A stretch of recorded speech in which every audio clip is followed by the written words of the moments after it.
Buenos días.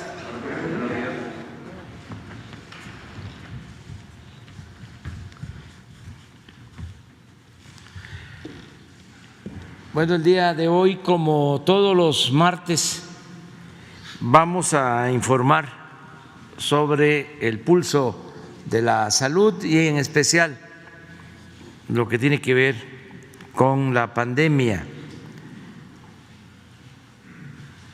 Va a informar el doctor Jorge Alcocer y también Marcelo Ebrard, porque es el informe sobre casos de COVID, sobre contagios, cuál es el comportamiento de la pandemia en la actualidad.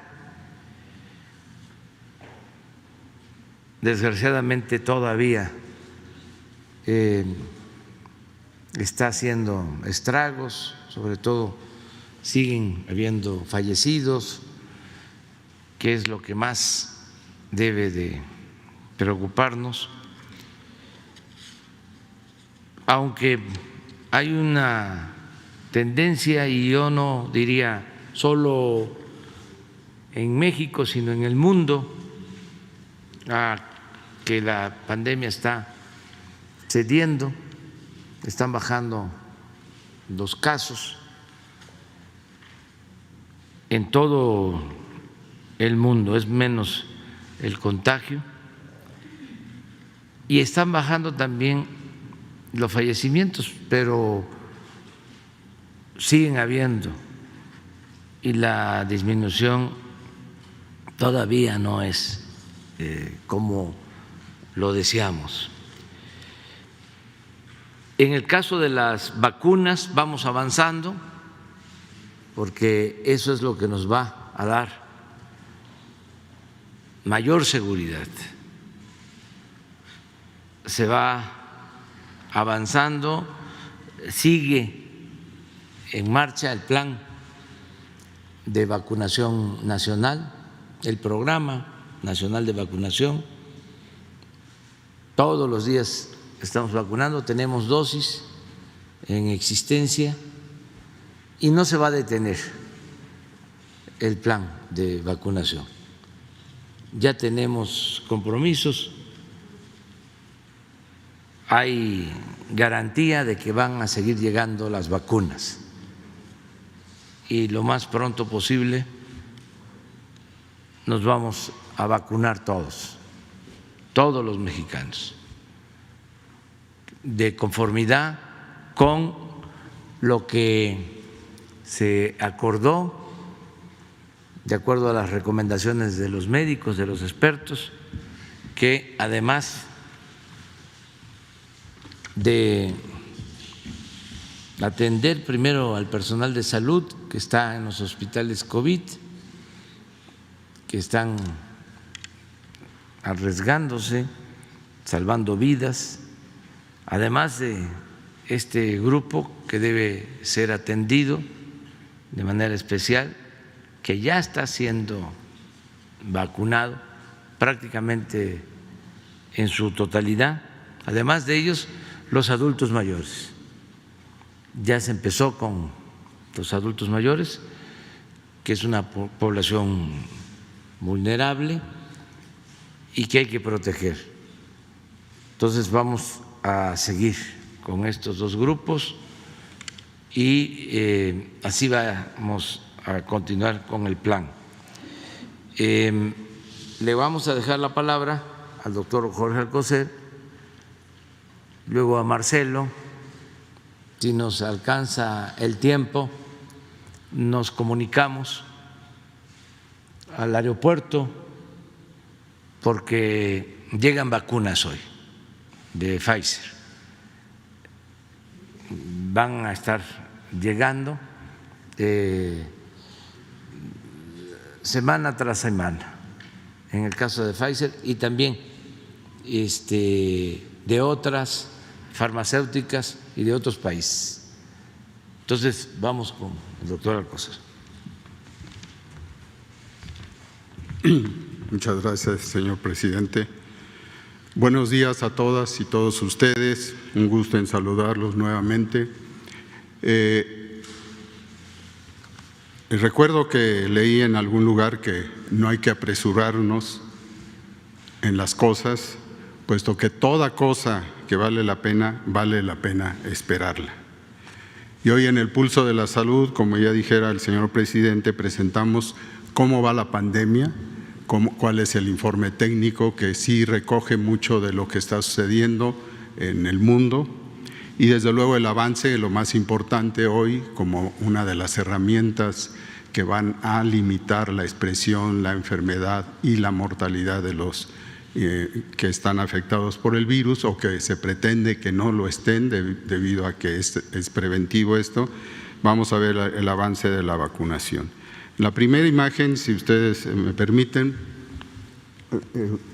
se ve claramente la tendencia esta que se logra en los principales indicadores recuperados de la semana epidemiológica que está en curso.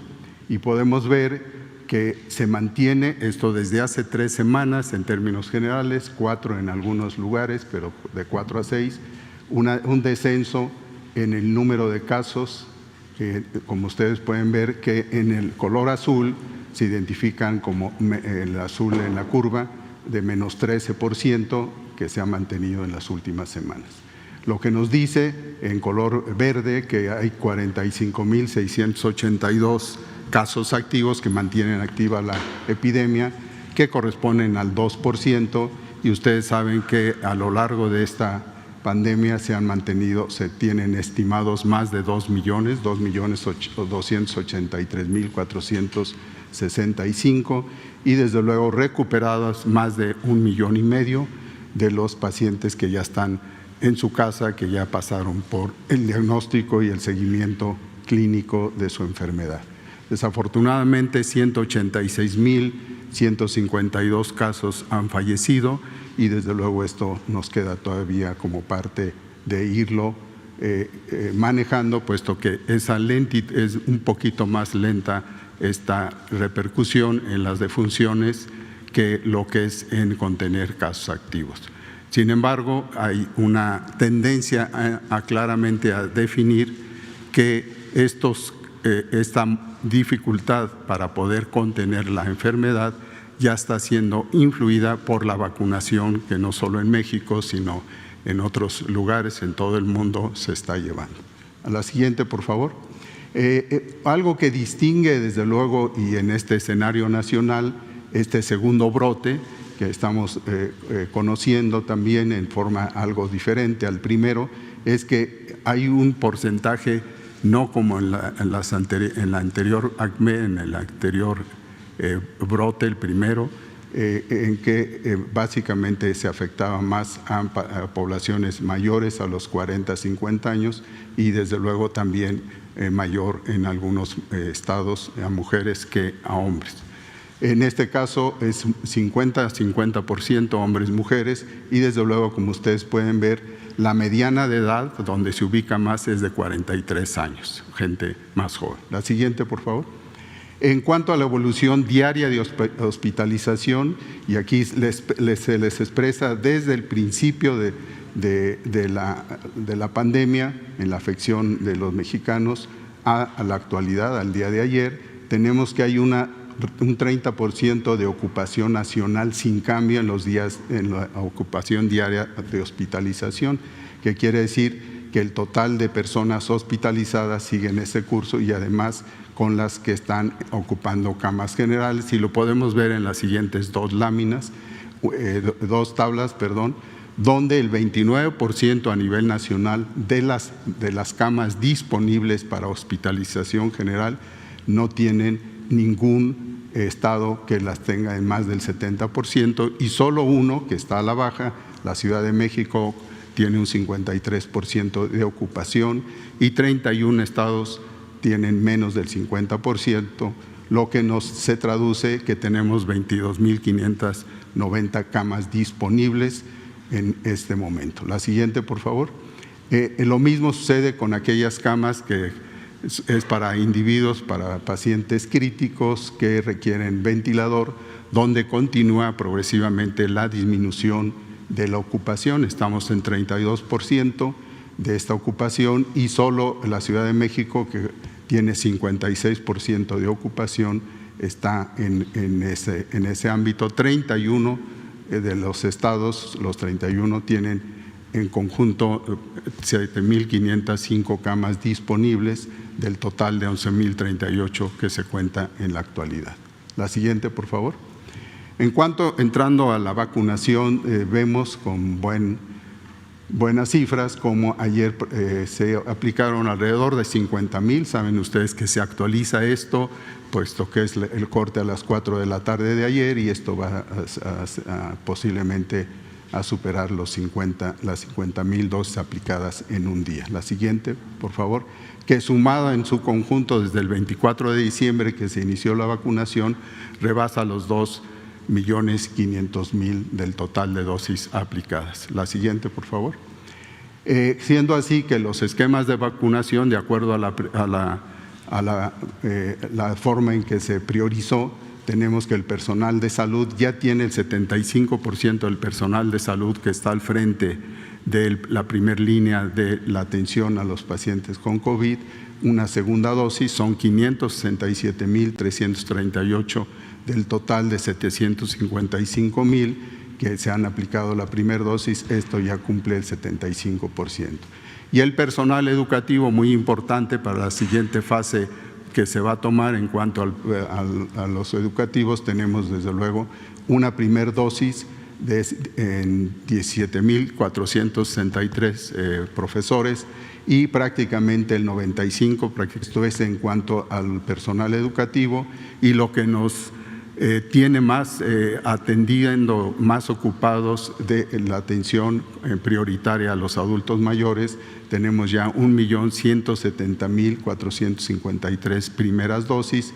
No se ha empezado todavía la segunda dosis, pero este es uno de los elementos más sensibles, más importantes y que repercutirán en los números de mortalidad, de ocupación de camas y desde luego de prevención de nuevos casos al considerar a los adultos mayores. La siguiente, por favor. Tenemos desde luego los efectos que ustedes les dan seguimiento también, los efectos indeseables atribuibles a la aplicación de las vacunas. Como toda vacuna que se aplica, hay esa generación de síntomas, tanto locales como sistémicos, pero en general estos han sido, en términos generales, de un estado no grave, y desde luego tenemos que en todos, excepto Sinovac, que todavía no tenemos la suficiente condición para poderla aplicar, tenemos 0.4% de estos efectos que están muy por abajo, afortunadamente, y esto distingue a las vacunas que hoy en día se están aplicando en todo el mundo. Son vacunas que han seguido un riguroso estudio para lograr que sean confiables y eficaces. La siguiente, por favor. Las vacunas disponibles están en 3.839.625, el total de las recibidas, y desde luego hoy tenemos que llegan 852.150 dosis de Pfizer, y aquí aprovecho para anotar que estas serán distribuidas en 38 municipios, principalmente urbanos, debido a que las condiciones de transporte requieren que estos se manejen principalmente en el acceso y en la posibilidad de tener condiciones de congelamiento por las características biológicas del producto, y en las 32 entidades federativas se va a aplicar. Y tomando en cuenta que actualmente se tienen 337 municipios activos de vacunación para adultos mayores, con estos arribos e incluyendo el de Sinovac y además el de hoy, que el que llega hoy, el de Sinovac ya llegó, como ustedes saben, las 800,000 dosis, pero se van a tener que esperar para ciertos acondicionamiento del producto para el fin de semana, y con ello llegaremos a 623 municipios del país vacunados en sus adultos mayores. Eso es cuanto. Muchas gracias.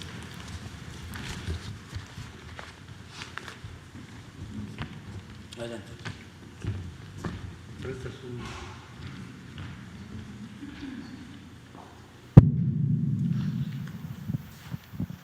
Buenos días, señor presidente, con su permiso, señoras y señores. La estrategia de política exterior, es decir, cómo o en dónde estamos en materia de vacunas, la siguiente, por favor. Bueno, primero informarles, este es el comunicado que nos mandó CanSino, es una síntesis, con lo que podemos decir que ya en México se inició la producción de vacunas de esta empresa. También ya ustedes están informados de lo que hace AstraZeneca. El 24 de febrero se inició el envasado de los primeros lotes de las vacunas de CanSino en el laboratorio mexicano Drogmex. 24 de febrero se inició. México cuenta con la sustancia necesaria para envasar alrededor de 2 millones de dosis de CanSino para iniciar el proceso. Las primeras dosis de CanSino estarán listas el 6 de marzo para su evaluación por parte de la Comisión de Control Analítico y Ampliación de Cobertura CAYAC. Este depende de COFEPRIS. De ser aprobado el primer lote, podría empezar a distribuirse a finales de este mes, es decir, en marzo. Formulación, aquí le estoy sintetizando, formulación y envasado de lotes, verificación por parte de CAYAC, distribución para aplicación en la población. La que sigue, por favor. El proceso de verificación de las vacunas producidas en México. Debo decirles que en México se están aplicando estándares para CanSino, así como para también para AstraZeneca, de los más rigurosos del mundo. CanSino empezamos a trabajar en agosto, estamos en marzo. ¿Por qué? Porque tenemos que garantizar, en primer lugar, que tenga estabilidad, esterilidad, adecuada dosificación por vial y que sea 100% segura. ¿Y por qué es tan rigurosa y por qué es tan importante para México esto? ¿Que no sería más fácil comprarlas? Bueno, también vamos a comprar envasadas. ¿Pero por qué es tan importante? Porque nos ha pedido el presidente que nos preparemos para que México no dependa tanto de vacunas del exterior. Oiga, pero CanSino no es una combinación. Sí, es una combinación de una empresa sino-canadiense con México, pero vamos a poder tener en México cada vez más tramos de la producción de las vacunas. Bueno, la que sigue, por favor. Estas son las fotos que nos enviaron. Esto es de esta semana, que son ya los que tienen esto en naranja. Es lo que acabo de informarles, que ya están producidos y pasan al proceso último de verificación para que este mes de marzo se empiece a aplicar en México. Recordemos que esta es una sola dosis. Todas las vacunas que estamos usando hoy en México son de 2. Por lo tanto, nos importa mucho porque se reduce el problema logístico y el tiempo. Bueno, la siguiente, por favor. De AstraZeneca le pedimos un reporte esta semana. Tienen 12 millones de dosis. Recordarán que hace una semana fuimos con el presidente de Argentina, por eso puse aquí la bandera, porque esta producción será para toda América Latina. Lo que nos dicen es que ya se inicia la formulación y envasado de las 12 millones de dosis, con lo cual van a pasar el mismo proceso que acabo de describir para el caso de CanSino. Entonces, en síntesis, esta primera parte está en producción en México las vacunas de CanSino y de AstraZeneca. La de CanSino confirmado se empieza a usar fines de marzo. La siguiente, por favor. Las llegadas más recientes de vacunas, 800,000 el sábado, son de Sinovac, vienen de Hong Kong, de China, y 852,150 que se reciben en un rato más, aproximadamente 9 de la mañana, que son de Pfizer, como ya lo explicaron aquí. Esta semana entonces estamos recibiendo 1.600.000 dosis. Es el número más importante que hemos recibido desde que empezó la recepción de vacunas. La primera recepción que tuvimos, como recordarán, eran apenas unas cuantas y ahora estamos en 1.600.000. La que sigue, por favor. Bueno, el portafolio. Todas estas son las que estamos viendo. Me voy rápido. Pfizer, el próximo martes llegan 600,600 dosis. Eso es lo que está convenido. Como dijimos, ya son cada martes. AstraZeneca nos van a confirmar el envío de 1.160.000 dosis que vienen de la India. Estas tienen que llegar ya pronto. Sinovac van a llegar 3 millones de dosis en marzo. Tienen que llegar 3 millones de dosis. El último envío, lo acabo de referir, es de 800.000, fue el sábado. COVAX le asignó a México 5.532.000 dosis de AstraZeneca para marzo, abril y mayo. Marzo, abril y mayo tienen que llegar 5.532.000 dosis de AstraZeneca. ¿De dónde vienen? Estas nos informaron que vienen de Corea del Sur, de la producción de AstraZeneca en Corea del Sur. CanSino, ya lo referí, el próximo envío son 3 millones de dosis para envase final en México. Sputnik, es inminente ya la confirmación del arribo del siguiente envío. El primer envío fueron 200.000 y estaremos informándoles. Esto se está haciendo vía Birmex y esperamos pronto, estos días, tener esta información. Este es el portafolio que tenemos hasta el día de hoy. La siguiente, por favor. Es lo mismo que les platicó ahorita el doctor Alcocer, solamente que sumamos aquí las que ya llegan hoy. Entonces, estos son los números que tenemos. Pfizer 2.621.775, con las que llegan ahorita a las 9 de la mañana. 70.000 que llegaron vía la India. 1 millón de dosis que nos mandó Sinovac y 200.000 dosis que han llegado de Sputnik. Eso es lo que ha llegado. Esto viene de Bélgica, esto viene de la India, esto viene de China vía Hong Kong, esto viene de Moscú vía Londres. Y la siguiente, por favor. Con eso ya sería la información que tenemos al día de hoy. ¿Cuánto, señor presidente?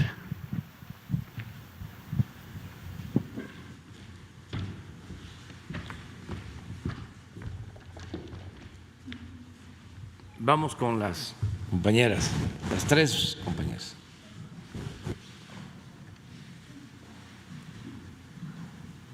Buenos días, presidente. Buenos días, secretarios. Shaila Rosagel, corresponsal de Grupo Gili, El Imparcial de Sonora, La Crónica de Mexicali y Frontera de Tijuana. Preguntarle, presidente, como resultado de la reunión que tuvieron bilateral ayer con el presidente Biden y dado que tocaron el tema de la pandemia, ¿qué opinión le merece que la Casa Blanca haya declarado ayer que Estados Unidos no compartirá vacunas ni con México ni con otros países hasta que estén vacunados todos los estadounidenses? ¿Usted esperaría que hubiera cooperación más adelante en términos de la vacuna con Estados Unidos? Bueno, informarle al pueblo de México que la conversación con el presidente Biden se desarrolló en un ambiente de mucho respeto, de amistad y de colaboración. Se trataron varios temas, el tema migratorio, y fue algo importante porque se planteó la necesidad de regularizar a nuestros paisanos que viven, que trabajan en Estados Unidos, como es compromiso del presidente Biden. Desde luego lleva tiempo, pero existe ese compromiso. Reconocimos que es un acierto el que haya tomado esa decisión. También se planteó lo de las visas de trabajo, ordenar el flujo migratorio, y se va a analizar. Desde luego se trató el tema principal de impulsar el desarrollo en Centroamérica y en el sur de nuestro país.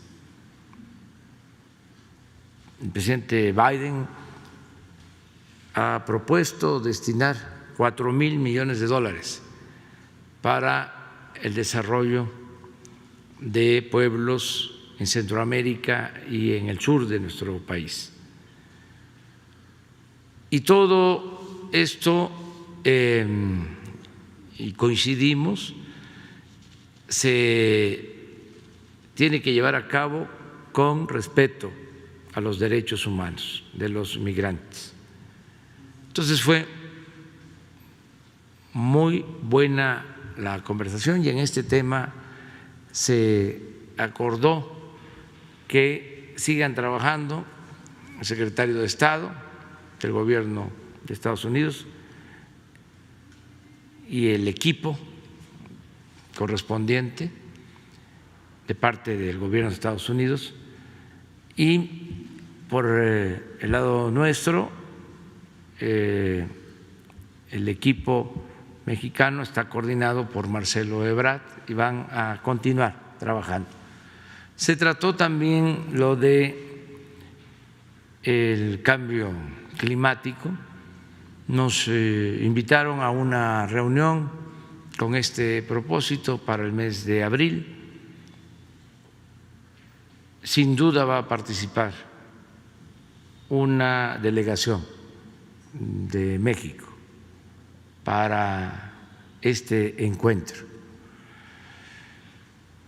También tratamos el tema de la relación económica, comercial, todo lo vinculado al tratado, y coincidencia plena en mantener nuestras relaciones, fortalecer la comunicación. Vamos a participar en un grupo que se va a constituir del más alto nivel para atender todo lo relacionado con el tratado, con el propósito de agilizar trámites, de evitar obstáculos, de resolver conflictos. Se convino en crear este equipo. Y también tratamos lo relacionado con el COVID en general y lo de las vacunas en particular, para que se despejen dudas y malos entendidos. Hubo una actitud del presidente Biden de mucha comprensión en este tema a nuestro planteamiento, y los equipos de los dos países verán qué es posible y cuándo.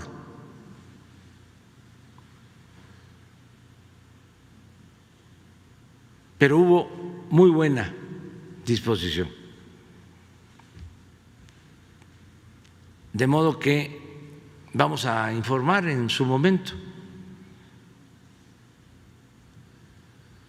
En general fue un encuentro, repito, amistoso, respetuoso y con mucho énfasis en la cooperación para el desarrollo. No hubo ninguna discrepancia, así lo digo de manera categórica, ni una sola discrepancia.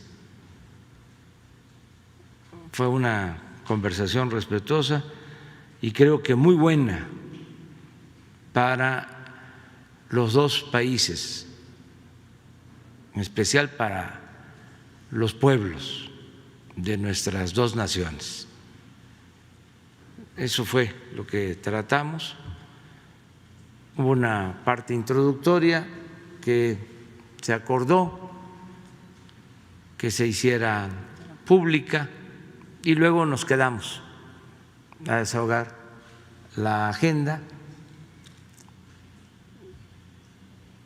Prácticamente tratamos todos los temas de la agenda y quedamos en volver a reunirnos aún cuando se dé por estas vías, estas teleconferencias, pero va a mantenerse el diálogo bilateral. Presidente, en términos de la vacuna en concreto, ¿qué acuerdo fue el que tomaron? O sea, sí habrá cooperación en el futuro, pero ¿cómo? Cuando se llegue a un acuerdo, los equipos de los dos países van a explorar todas las posibilidades de cooperación en esta materia. Lo que le puedo decir al pueblo de México es de que hubo aceptación de nuestra propuesta acerca de la necesidad que tenemos de enfrentar de la mejor manera posible la pandemia y la necesidad de contar con las vacunas. Recuerden que también Estados Unidos tiene un plan nacional de vacunación. Entonces, se va a dialogar sobre este tema, los equipos. No puedo decir que se logró ya el acuerdo, tampoco de que no hubo acuerdo.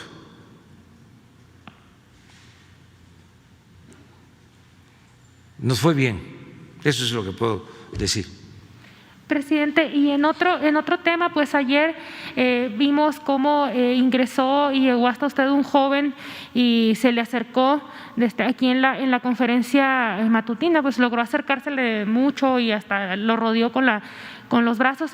Entonces, pues preguntarle si ya se está investigando, si ya se investigó cómo logró entrar esta persona y llegar hasta usted, y qué protocolo hay en estos casos cuando pues una persona logra llegar, estar tan cerca de usted, ¿no?, como ocurrió ayer. Bueno, ya van a informar, aunque se hizo ayer, pero se va a dar más información. Pues fue una persona que se introdujo, no sé exactamente la hora, les van a informar sobre el detalle. No lo vio nadie, estuvo un tiempo, vamos a decir, no escondido, sino en espera de que comenzara la conferencia, y apareció, pero no tenía intención de dañar, quería llegar aquí y lo logró. Que tenía dificultades porque no lo atendían él es de Durango, y tenía problemas. Entonces, pues lo que le comenté es que se le iba a atender y Leti lo escuchó y ya tiene toda la información y se le está ayudando. Eso es todo. El viernes estuve en Querétaro y sucedió algo parecido. Se brincaron las bardas del hospital, 2 personas, un hombre y una mujer. Un hombre para plantear sobre un despojo que está padeciendo, y una mujer desesperada porque su hermana no estaba siendo atendida y padece cáncer y le estaban dando cita para un mes y le urgía que la atendieran, una señora.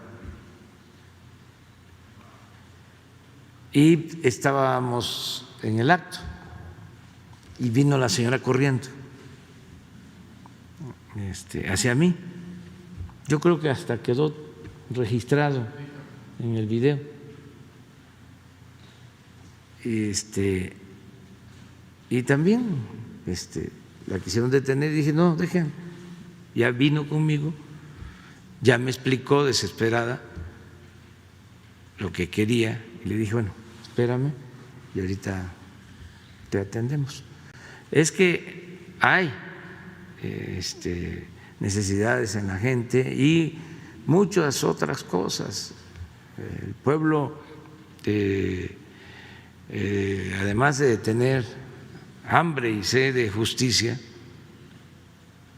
según la frase bíblica, y hay que saciar esa hambre y esa sed de justicia, quiere ser escuchado. A veces eso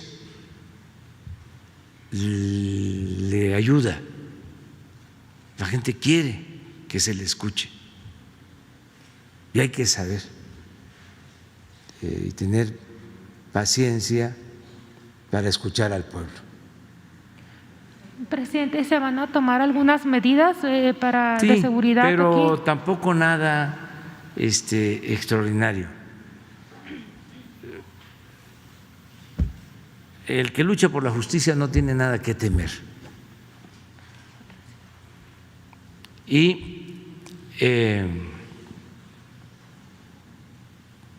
todos tenemos que actuar con responsabilidad y con respeto.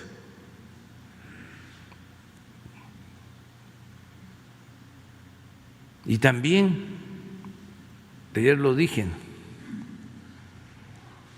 que son gajes del oficio. A veces puede resultar molesto, ¿no?, que insulten, por ejemplo, pero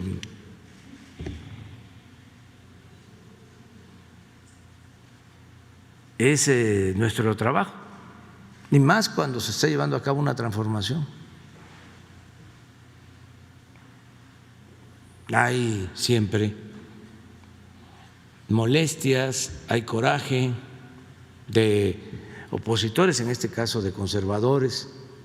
Pues imagínense el que se esté poniendo en cuestión una manera de pensar, si todo el tiempo pensamos de que había que triunfar a toda costa, sin escrúpulos morales de ninguna índole, y de repente se empieza a decir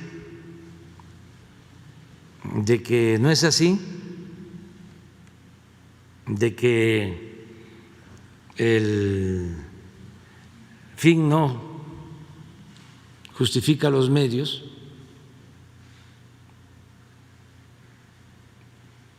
como decía Maquiavelo,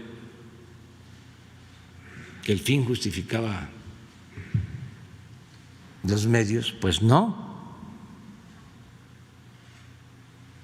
Entonces, una sociedad donde lo material se elevó a rango supremo, de repente decimos que la felicidad no es lo material, que el dinero no es lo material. Digo, no es la felicidad, que la felicidad es estar bien con uno mismo, estar bien con nuestra conciencia, estar bien con el prójimo.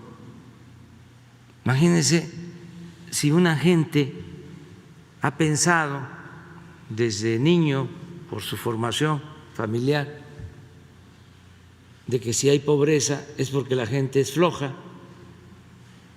o porque la gente no trabaja. Y venimos y decimos, la pobreza es por la discriminación, es por la falta de oportunidades, es por la corrupción. Y no aceptamos la sentencia de que el que nace pobre tiene que morir pobre. Yo recuerdo que cuando empezó el programa de Jóvenes Construyendo el Futuro, unos jóvenes de clase media y clase media alta sacaban mensajes en las redes sociales de que cómo apoyar a los ninis. Entonces, todo eso genera discrepancia, polémica, y hay que entenderlo. Además, el poder es humildad. Y cuando se lucha por una causa justa, hay que también aprender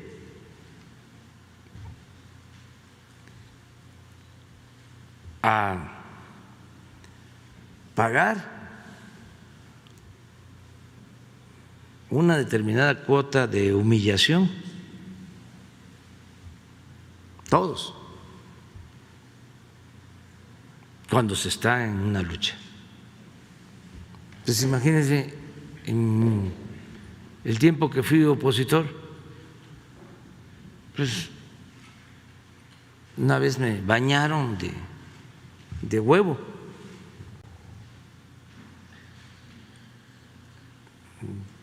Fuimos a un acto a Mérida, Yucatán, y había un gobernador,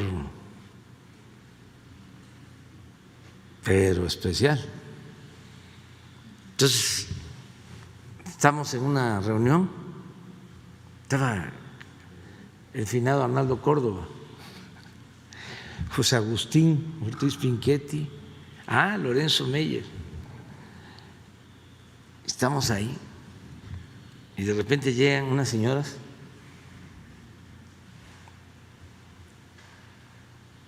con unos morrales y uno conduciéndolas y me señala y empiezan las señoras a sacar huevos.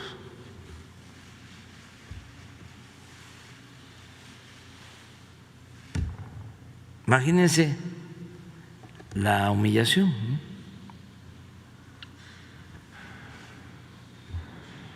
Claro que ya no hubo reunión, nada más fue, pues vamos a bañarnos y a cambiarnos de ropa. Y la celebración, ¿no?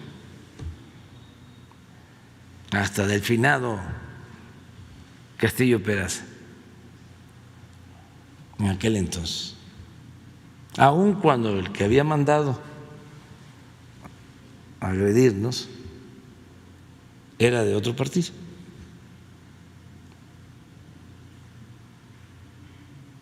Desde eso hasta recordatorios a Manuelita, que es lo que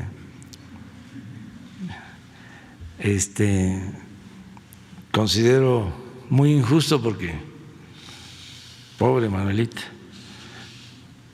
y golpes, represión, pero así es esto.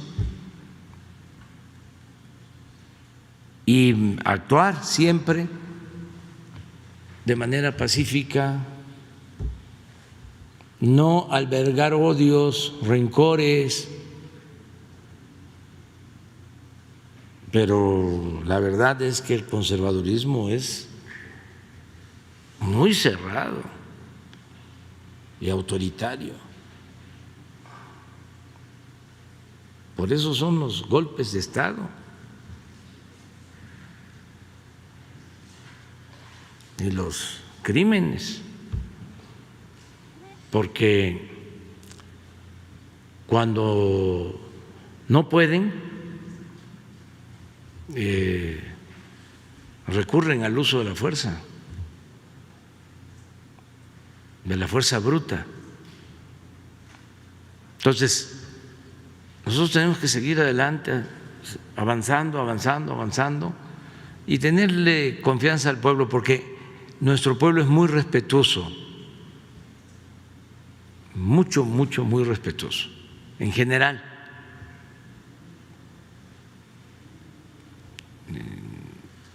Hay excepciones, ¿no? Pero por lo general es muy respetuoso, y más la gente humilde, que es la mayoría en nuestro país. Donde son más groseros son sectores de clase media y arriba, son más irrespetuosos. Pero abajo, aunque estén en otros partidos, la gente respeta, aunque no coincidan,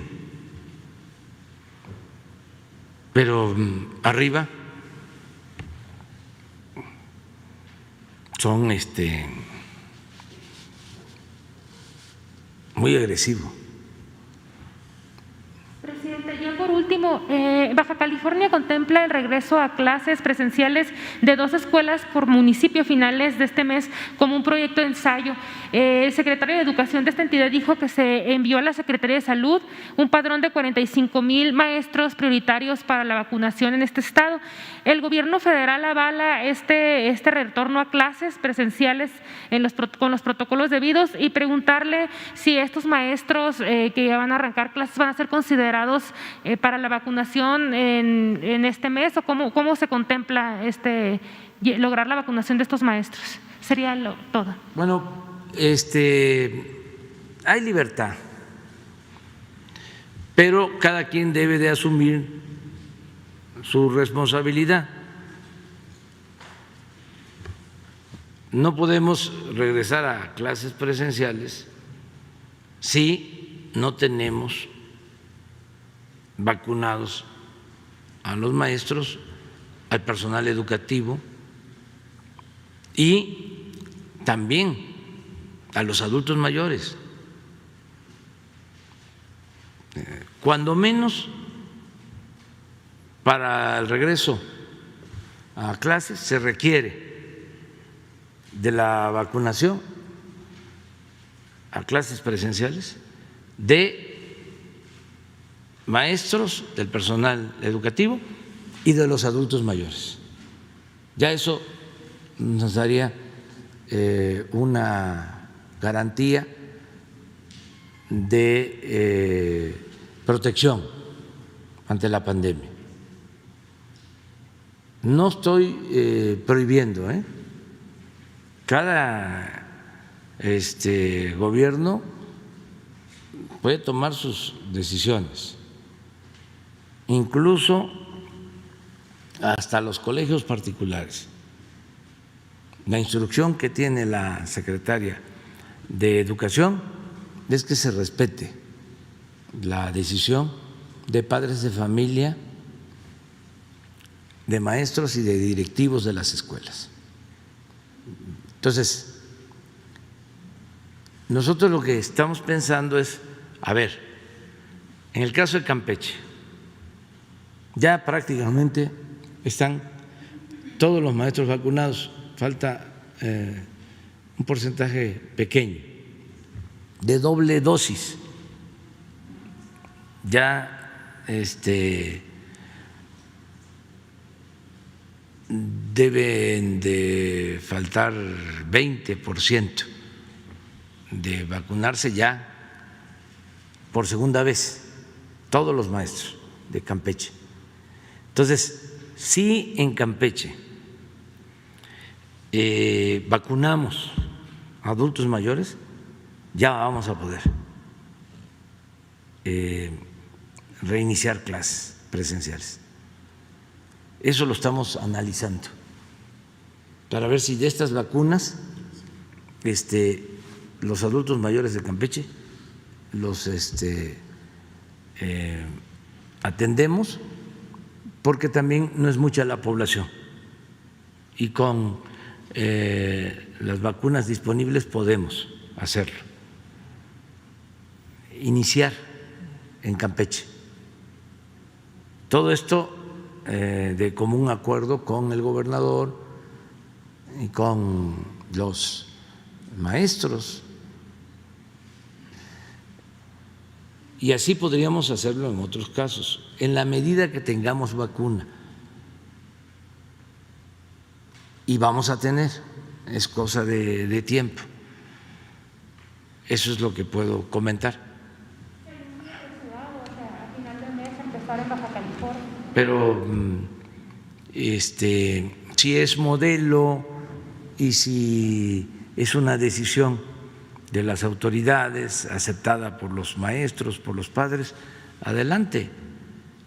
El plan nuestro es el que acabo de mencionar, o sea, que se vacune al personal educativo y adultos mayores y empezar con las clases presenciales, de todas maneras con cuidado y con todas las medidas sanitarias, pero eso es lo que estamos planteando.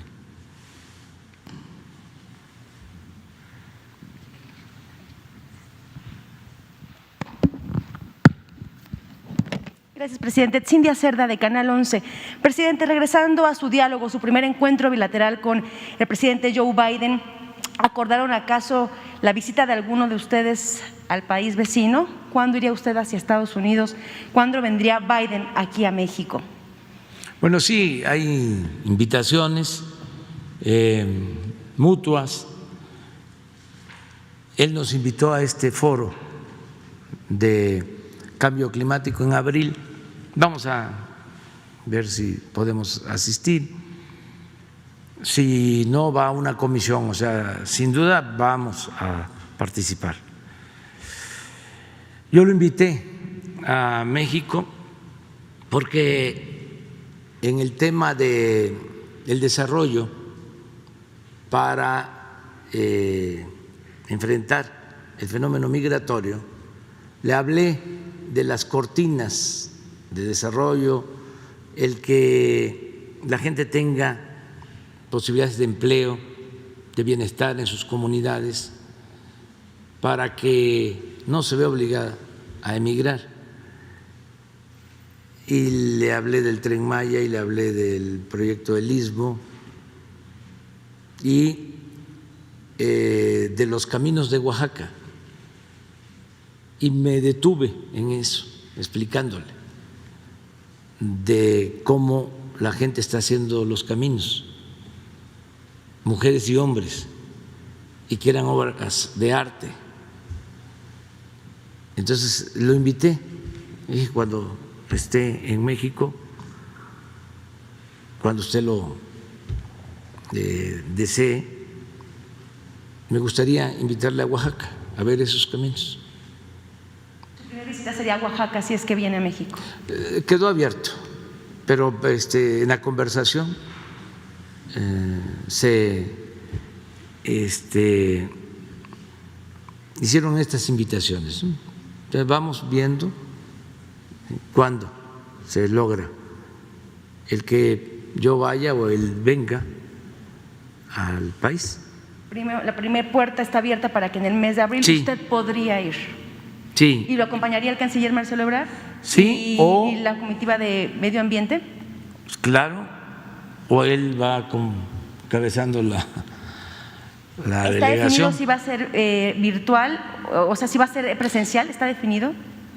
Presencial, Para abril. no virtual. Sí, no se sabe. Todavía no. No se sabe. Correcto. Dependiendo de la pandemia. Presidente, para continuar, el plan que usted le proponía similar a ese plan de Bracero de los años 40, nos hablaba usted que en la década de la Guerra Mundial se decidió esa migración para apoyar a la producción en Estados Unidos con obreros mexicanos, mano de obra mexicana y trabajadores del campo. Le habló sobre esta propuesta, ese déficit que van a tener de 600,000 o 800,000 trabajadores. ¿Qué le dijo el presidente Biden? Hablamos de eso, sí. Yo expuse sobre ese tema que se haga un análisis de cuánta fuerza de trabajo, de cuántos trabajadores requiere la economía estadounidense y la economía de los 3 países de América del Norte para crecer. O sea, hablé de que independientemente de la automatización, del avance tecnológico, de la robótica, se va a requerir mayor fuerza de trabajo. Y nosotros tenemos una fuerza de trabajo joven, muy creativa,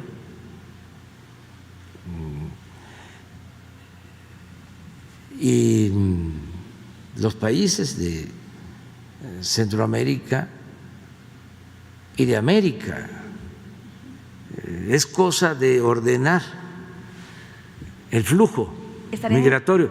O sea, a ver, ¿cuántos trabajadores vamos a requerir, a necesitar? ¿Y por qué tienen que llegar a Estados Unidos de manera irregular, sufriendo, padeciendo hasta de violación de sus derechos humanos? Entonces, de ahí el planteamiento de que se puedan ampliar las visas de trabajo temporal, que se amplíen considerablemente a partir de un estudio y que todo esto sea ordenado, porque es muy doloroso que en el tránsito hacia Estados Unidos migrantes pierdan la vida. Todo esto que acaba de suceder recientemente, que nos duele mucho, en Tamaulipas, fueron asesinados, quemados migrantes guatemaltecos. Hay muchos peligros. Entonces tenemos que buscar vías regulares, normales, legales, justas, y garantizar pues el derecho del pueblo al trabajo en una visión más amplia de fraternidad universal. en eso considero que podemos avanzar mucho. Además que estamos iniciando y hay que apurarse para dar opciones, para tener alternativas. ¿Incluiría por igual a trabajadores, a migrantes mexicanos que centroamericanos? Sí. Igual, sí, en igual sí. proporción. Se incluye a todos, porque la migración no solo es de los centroamericanos, también muchos mexicanos. Esto se ve en las deportaciones. La mitad de los deportados son mexicanos. Desde luego es mayor nuestra población, pero no dejan de ser deportados mexicanos. Y la otra mitad son centroamericanos. Entonces, tiene que atenderse de manera integral, regional, tiene que ser para todos.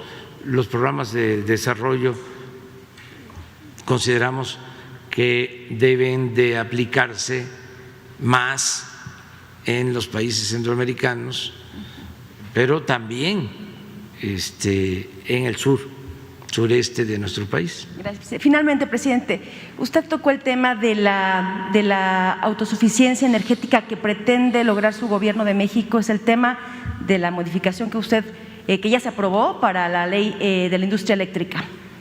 ¿Se tocó el tema?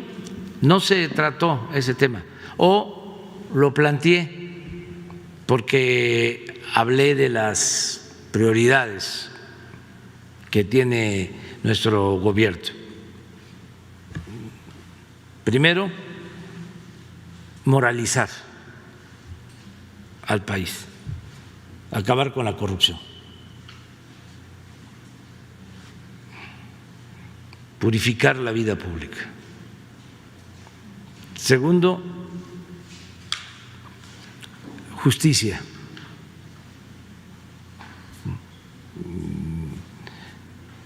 Que no haya la vergonzosa desigualdad que existe en nuestro país. Darle más al que tiene menos. Igualdad. Y en el terreno económico, el campo, apoyar el campo. El sector energético, se lo planteé. Le comenté de que estamos limpiando de corrupción a Pemex, a la Comisión Federal de Electricidad. Hablé de que habían sido saqueadas estas empresas y que estamos poniendo orden y que queremos la autosuficiencia. ¿Qué le respondió Biden? ¿Me escuchó? El otro sector, el turismo. Ahí sí, me amplié y ahí sí hizo un comentario sobre la belleza de México que coincidió, de que México es de los países más bellos del mundo. Le dije que como México no hay dos, hablando de turismo, de las playas, de la riqueza cultural, de las ciudades coloniales, de los centros arqueológicos de México, de nuestras culturas. Somos herederos de grandes civilizaciones. Y por último, la relación comercial para fortalecer América del Norte con el instrumento que está aprobado, que es importante, el tratado comercial. Y en esto pues ya lo mencioné, se llevó el acuerdo de dar un seguimiento en todo lo relacionado con el tratado comercial. Pero en fin, fue muy buena la conversación. Él muy respetuoso, además de entrada, esa confesión de que trae un rosario, la mención a la Virgen de Guadalupe, o sea, no mostró ser un político acartonado, rígido, sino un hombre con sensibilidad. Gracias, presidente. Muy buenos días, presidente. Rocío Jardines, W Radio y también Teleurban.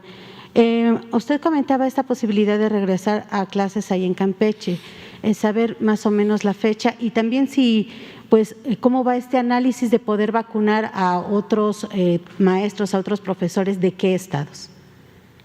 Sí, va a depender del número de vacunas,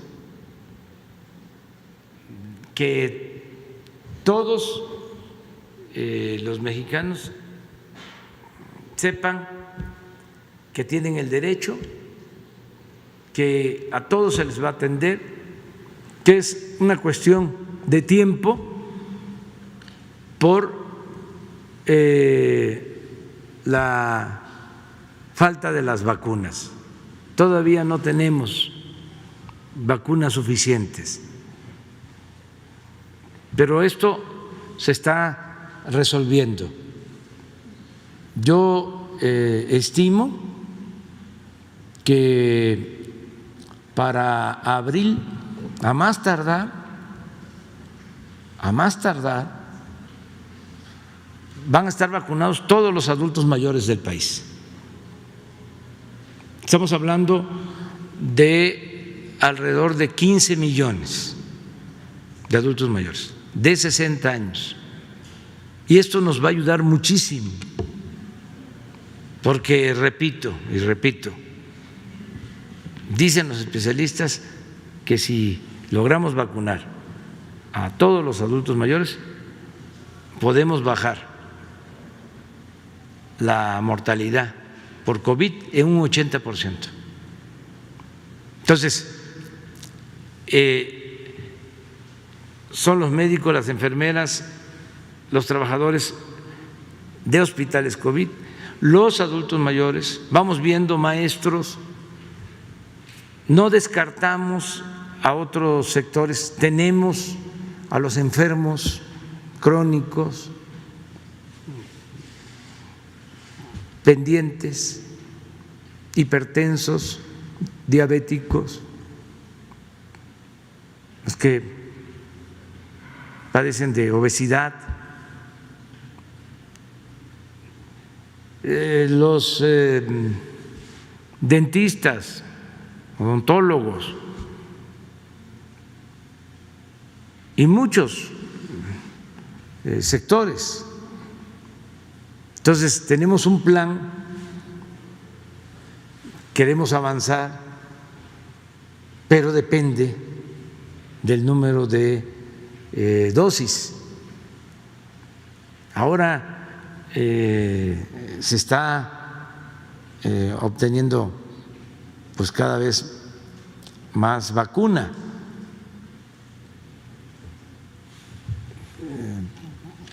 Vamos a tener en esta semana envíos por 1 millón.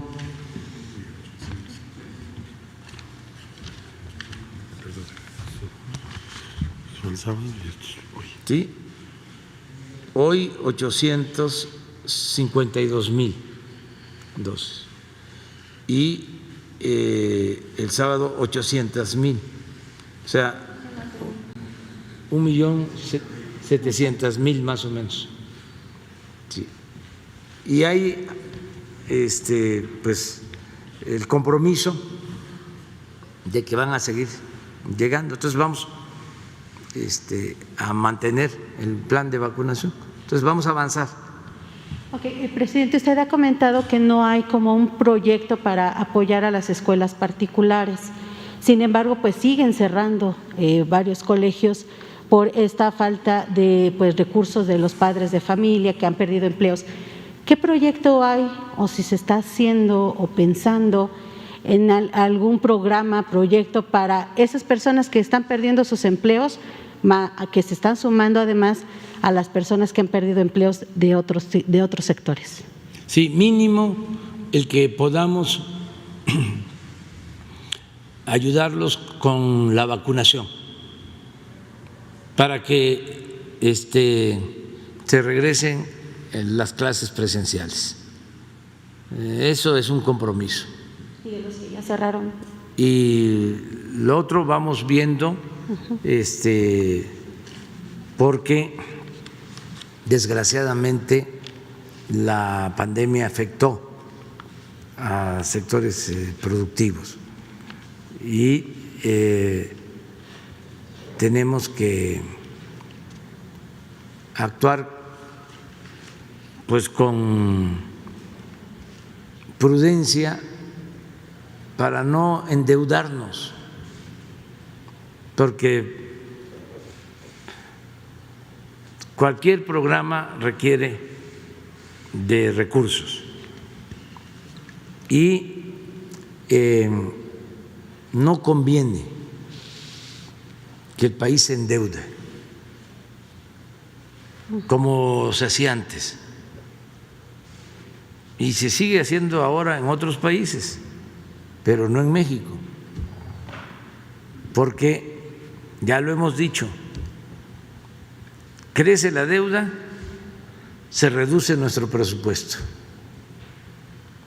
Crece la deuda, menos presupuesto para la educación, para la salud, para el desarrollo. Pedir crédito es fácil, nos dan todo lo que se pida y tendríamos para repartir, pero crece la deuda y hay que actuar con responsabilidad. Y el ejemplo mejor es lo del FOBAPROA, de cómo hay una crisis que ni siquiera fue producto de una pandemia, sino fue producto de la corrupción interna en un gobierno. Se produce una crisis en México, esto no es una crisis mundial como ahora, y el gobierno decide rescatar a las grandes corporaciones y a los bancos y convierte las deudas privadas en deuda pública. Y desde luego que nos endeudan 3 billones de pesos. Desde entonces se tienen que destinar entre 40 y 50 mil millones de pesos del presupuesto solo para pagar intereses de esa enorme deuda. Y todavía lo que se debe es exactamente lo que se consideró deuda en el principio, 1 billón de pesos. Entonces, no, porque eso nos limita el desarrollo. Nosotros tenemos que ir saliendo, como ya va reactivándose la economía poco a poco, y yo espero que este año hay pronósticos de crecimiento del 5%, son buenas las cifras de recuperación de empleo, vamos hacia la normalidad, estamos saliendo del hoyo en que nos metió la crisis por la pandemia. Entonces ya vamos saliendo. Entonces todos vamos a lograr entre todos que mejore la economía. Gracias. Y por último, preguntarle, presidente, en estos momentos, pues fuera de Palacio Nacional se está haciendo una manifestación de mujeres por esta situación de Félix Salgado Macedonio. No termina pues esta inconformidad que él fue retirado, sí, de la lista para ser candidato al gobierno de Guerrero, sin embargo, nuevamente se inscribe. Esto, pues, varias personas, entre ellos el expresidente Felipe Calderón, pues, lo toman como un agravio a las víctimas, como incluso han calificado de cínico al partido Morena.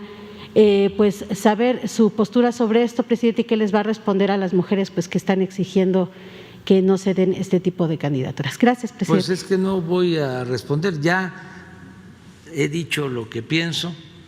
Y nada más con lo que me está diciendo que el presidente Calderón ya está convertido en feminista, ya no hay más que decir, no hay más que agregar.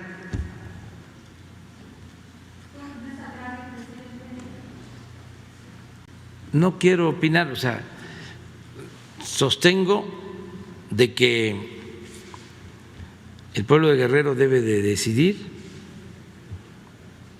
que el mejor método para resolver diferencias es el método democrático, preguntar a mujeres y a hombres de Guerrero, en este caso, y sostengo que no deben de haber linchamientos por politiquería, que por eso existen las instancias legales, el Ministerio Público, los jueces, el Poder Judicial.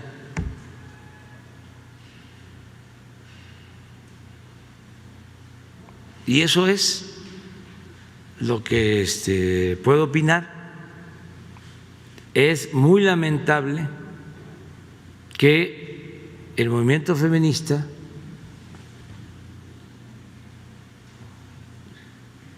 sea utilizado con otros fines. ¿De cuándo acá el conservadurismo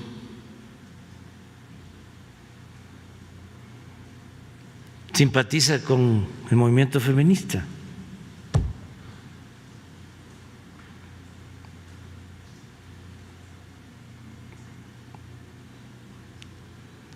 Podría decir que es lo opuesto, pero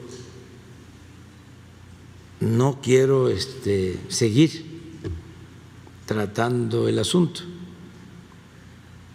Yo soy humanista, estoy a favor de la justicia y de la igualdad. Y desde luego del respeto a las mujeres.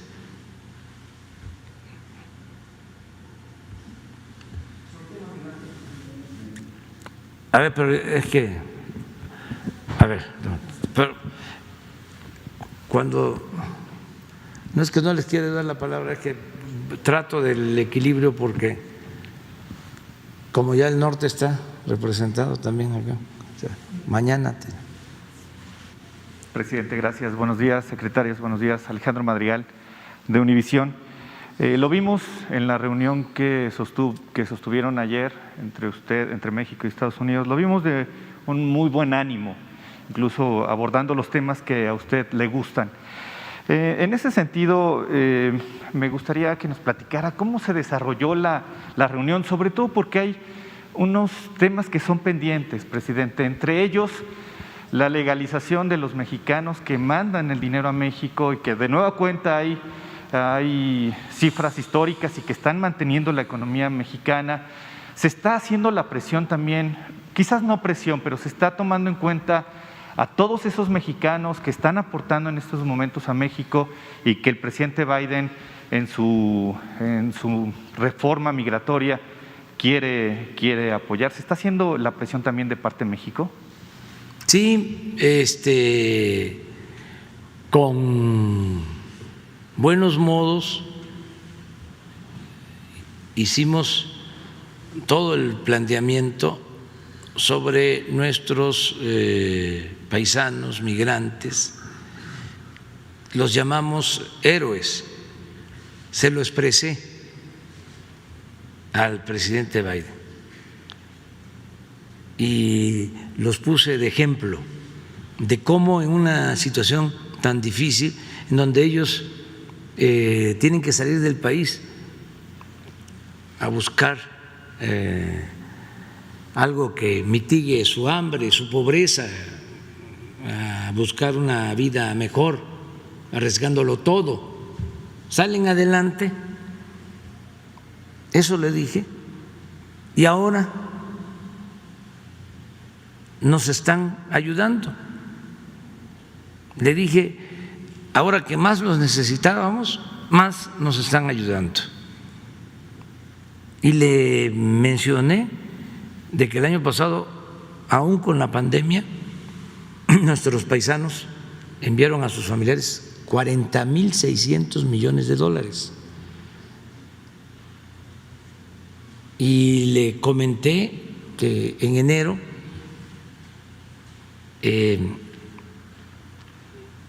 seguían aumentando las remesas, 26% con relación a enero del año pasado. Y hablé también de su compromiso de regularizar a nuestros paisanos que viven, que trabajan en Estados Unidos, y le subrayé de que era un acierto de su parte.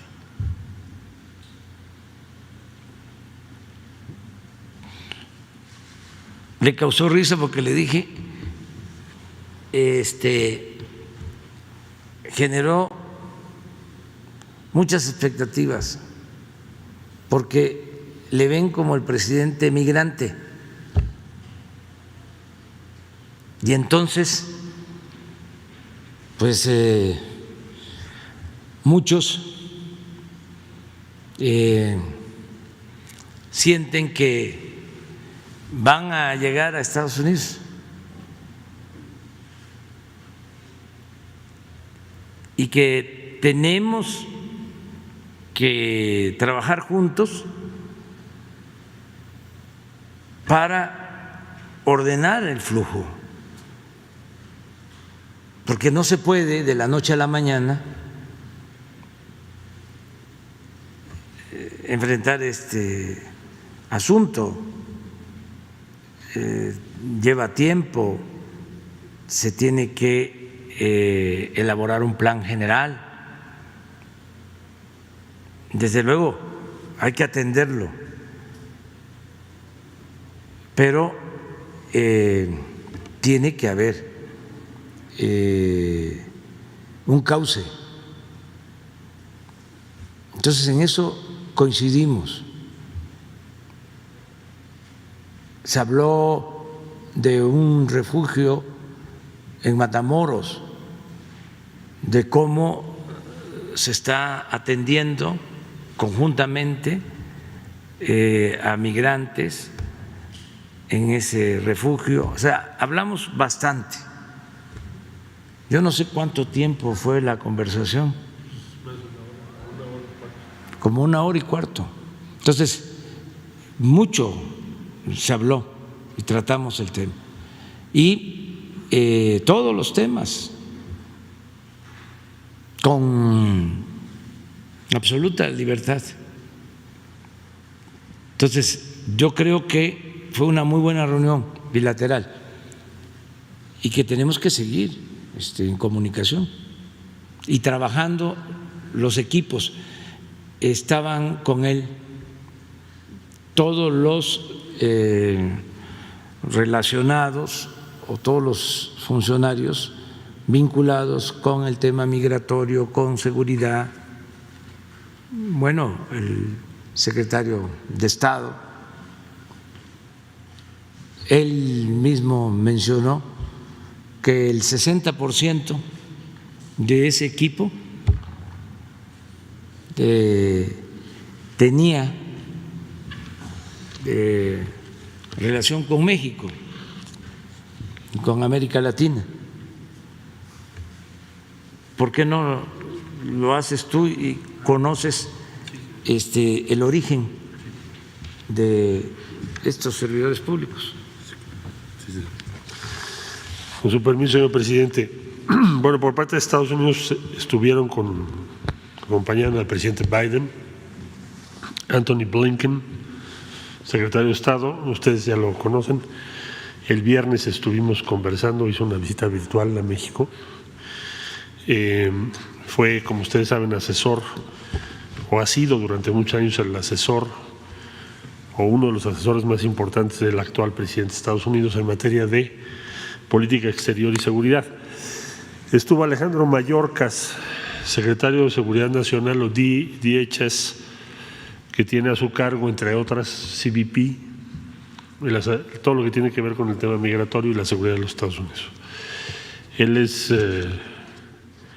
pues nació en La Habana y después creció en California. Jake Sullivan, joven, 44 años, él es asesor del presidente en asuntos de seguridad nacional, egresado de Yale. Elizabeth Sherwood Randall, asesora del presidente de Seguridad Nacional y asesora adjunta del Consejo de Seguridad Nacional.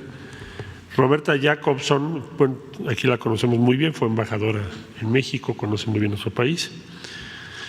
Estuvo Juan González, que es el director senior para asuntos del hemisferio occidental del Consejo de Seguridad Nacional.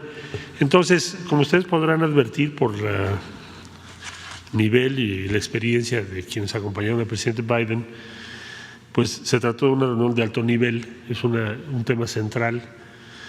Y si se me permite, también se propuso la reactivación del diálogo de alto nivel respecto a la economía, además de los temas que ya señaló el señor presidente, y que es muy buena noticia para México, porque significa que vamos a estar trabajando con los Estados Unidos con una visión común de una región y no nada más en un tema de las cuestiones de orden bilateral de corto plazo. Y eso es una muy buena noticia. Pues esos serían mis comentarios, señor presidente. Señor presidente, si me permite, ¿pudiera hacerle otra pregunta al canciller? Sí. Sí, por favor, muchísimas gracias. Canciller, hoy, esta mañana, publica Dolia Esteves que ministros de la Suprema Corte, al menos 2 ministros, acudieron a los consulados al consulado de San Antonio a adquirir vacunas. ¿Esta información es correcta? Y si más ministros de la Corte van a acudir a los consulados a tener vacunas, y si los mexicanos también se pueden acercar a los consulados a vacunarse sin temor a que sean deportados. Bueno, Gracias. como sabes, cada semana informamos sobre la vacunación que están promoviendo los consulados para las y los mexicanos que están en los Estados Unidos. Respecto a este viaje, nos envió Dolia Esteves una serie de preguntas derivadas, supongo, de la nota que me estás refiriendo, y lo que yo tengo conocimiento es que asistió la ministra Esquivel, efectivamente eso es así, es lo del reporte que me dio el cónsul, participó en un evento respecto a una sala de lactancia, pero el consulado no ha hecho ninguna gestión para su vacunación, ni de ella ni de ningún otro funcionario de México. Es más, no tienen autorización de hacerlo. Yo ya hoy en la mañana voy a pedir al órgano interno de control que revise eso, pero cualquier otro caso que se dé. Dicho de otro modo, los consulados de México, que son 50 en Estados Unidos, no tienen autorización para gestionar vacunaciones de nadie que venga de México. Y el cónsul ayer me ratificó que no fue así, que él no tiene participación en ello. Tampoco sabemos si ocurrió esa vacunación. ¿Sí? Todo esto, desde luego, lo vamos a poner en redes, esta información, pero el reporte que tengo es ese. Gracias. Por último, presidente, muchas gracias. Hablaron también del tema de la vacuna, ya lo expuso aquí también. pero me gustaría preguntarle, porque horas antes a este encuentro que tuvieron ustedes, la Casa Blanca, la vocera de la Casa Blanca también fue muy tajante, dijo que no había vacunas para México, que el presidente Biden tenía la prioridad de vacunar a los ciudadanos estadounidenses y que por lo pronto ese acuerdo con México o esa petición de México no se tomaría en cuenta. ¿Se habló también de esto? Gracias. Sí, pero no respondiendo a ese comentario. Se trató el tema del COVID, de la vacuna, del plan de vacunación, tanto de Estados Unidos como de México. La decisión que tiene el gobierno del presidente Biden de ayudar también a otros países en su propósito de vacunación, que Estados Unidos ayude a otros países en su vacunación. Considero que esto es cuando él cumpla el compromiso que tiene de vacunar a 100 millones o llegar a 100 millones de vacunados en 100 días y su plan de vacunación. Yo creo que ellos están considerando que van a producir vacunas suficientes que las farmacéuticas con sede en Estados Unidos están en capacidad de producir. Incluso él mencionó su contribución al mecanismo COVAX de Naciones Unidas. Ya se comprometieron a ayudar en ese mecanismo. Yo recuerdo de que nosotros propusimos en Naciones Unidas una resolución para que la ONU ayudara y que todos los países del mundo tuviesen acceso a las vacunas. En este caso, él comentó ayer de que Estados Unidos va a ayudar en la ONU con este propósito. Entonces, sí, fue muy buena la reunión, ya lo comenté, no se cierra la posibilidad de que México tenga acceso a vacunas de Estados Unidos, pero está sujeto a la decisión que tomen equipos tanto de México como de Estados Unidos.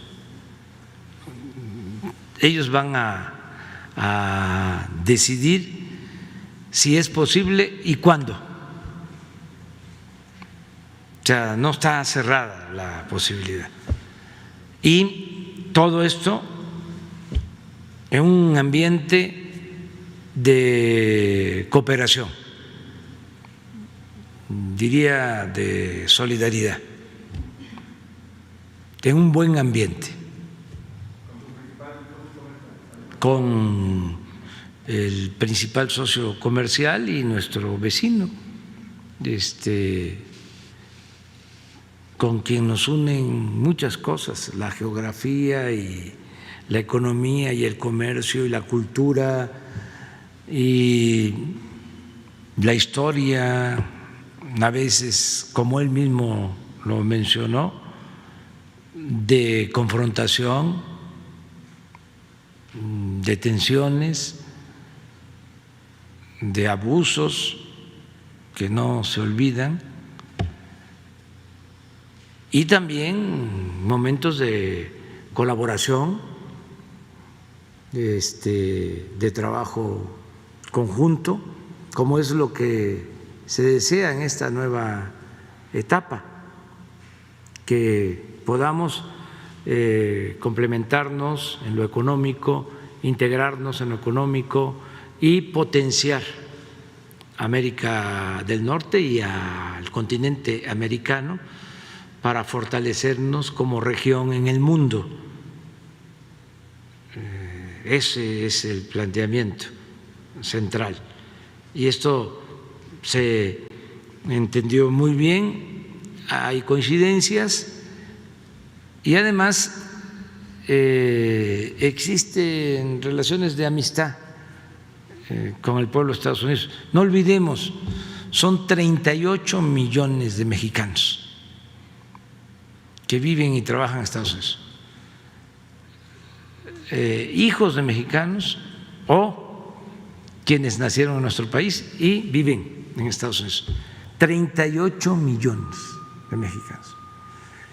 Entonces es una comunidad muy importante en la vida de esa gran nación.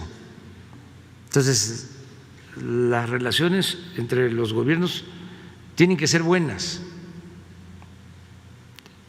No podemos confrontarnos. Hay algunos que, bueno, desean que no nos entendiéramos, que prevalecieran los desencuentros por diferencias, ¿no?, políticas, porque son opositores al gobierno que represento, pero no alcanzan a entender que esta relación va más allá de posturas partidistas. Es muy importante esta relación. Seguramente algunos de nuestros opositores están esperando de que el presidente Biden me dijera, oiga, presidente, ¿por qué reforma la ley eléctrica? Pues eso no lo puede plantear el presidente Biden, porque es otra dimensión, es una relación de otro tipo. Ni modo que haya reclamos de esa naturaleza o que yo le planteara algo parecido. No es así. Es una relación al más alto nivel con los asuntos fundamentales para las dos naciones. Lo fundamental, desde luego, el que estaba haciendo negocio y sacando provecho de manera indebida en la industria eléctrica, pues estaba a lo mejor frotando las manos, ¿no? Es decir, ¿qué tal que el presidente Biden le pida al presidente de México que congele la iniciativa que envió al Congreso? Sí, pero eso no puede suceder. Primero, porque es una relación política donde se tratan los asuntos estratégicos, lo que beneficia a los pueblos, primero. Y segundo, es una relación de respeto a las soberanías de las dos naciones. no somos nosotros ni ellos colonias, protectorados. Somos países libres, independientes, soberanos. Entonces, esto pues se tiene que ir poco a poco entendiendo, y además debe de conocerse lo que establece nuestra Constitución. En el artículo 89 se define con mucha claridad cómo debe de ser la política exterior de México, los principios de no intervención, de autodeterminación de los pueblos, cooperación para el desarrollo, solución pacífica a las controversias, respeto a los derechos humanos. Ahí está. Entonces, nos tenemos que ceñir a ese mandato constitucional. Así es la relación bilateral. Y lo importante es de que se volvió a manifestar ayer una relación de amistad y de respeto, y desde luego de buscar la cooperación para enfrentar problemas y asuntos comunes, lo que tiene que ver con las dos naciones. Y fue muy buena la reunión, de buen ánimo. O sea, nos pasamos un buen tiempo, pues riéndonos, o sea, no hubo caras duras. Muy bien, mañana no llegó el avión, 9:20. Bueno, pues ahí que se grabe y se transmite, porque íbamos a tener el control remoto. Sí, son los vientos. Bueno, nos vemos mañana. Mañana, mira, Jesús.